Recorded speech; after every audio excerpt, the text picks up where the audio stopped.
এটা আমার বউ। এ বড় ভাই তুই চুপ থাক, তুইও গেলে আমি বাড়ি খাবো।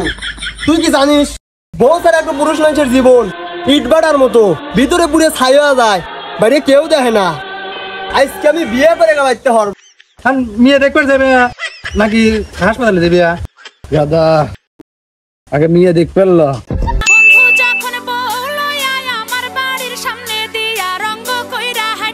ভাই ওটা তোর খাওয়া দেবেন নাকি? এটা আমার বউ। শালা কইলাম বিয়ে করো, শালা বিয়ে করল না। দেখছো কি পুরাই আগুন। রাব্বর গুষ্টি হবে পা দিয়ে।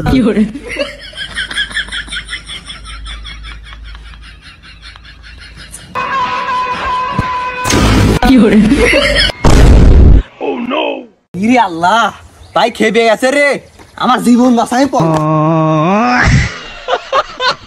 আজকে 15 বছর ধরে কই বিয়ে করাও না। আমার পছন্দ করা বউ আসবেন বিয়ে করে দিয়ে গেল। তোর লেগে তোর মতো বাপ থাকার থেকে না থাকা ভালো। তুই এবে থাক। আব্বাক মেরি হেলালু রে, এইটা যদি পুলিশ জানিয়ে পারে তোর বিয়ে তো দূরের কথা, তো সারা জীবন জেলে থাকা লাগবে নি। তুই এক কাম কর, ঢাকা চলে যা। এমন পরিস্থিতি আমি সামাল দেবো না। আমি যতদিন ফোন না দিই ততদিন তুই বাড়িতে আসিস নিয়া। আমি ফোন দিলি তখন বাড়িতে এসে বিয়ে করে শুনি।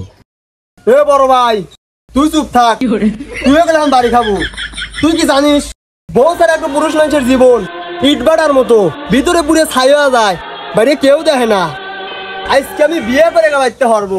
এখানে বসলাম, তাড়াতাড়ি বিয়ের ব্যবস্থা কর। শালাক মারছে ঠিক করছে, আমি বুড়ো হয়ে গেলাম আমাকে বিয়ে করায় না, আবার ও তো খেয়েই গেছে। যাই দেই শালা বাইসি আছে না মরে গেছে। ওটো এই ম্যাক মিষ্টি দিন বাইরে বার হয় তাই পুরে ধান কি অবস্থা হইলো? মেয়ে দেখবার যাবে নাকি হাসপাতালে যাবে? দাদা আগে মেয়ে দেখ পেলো।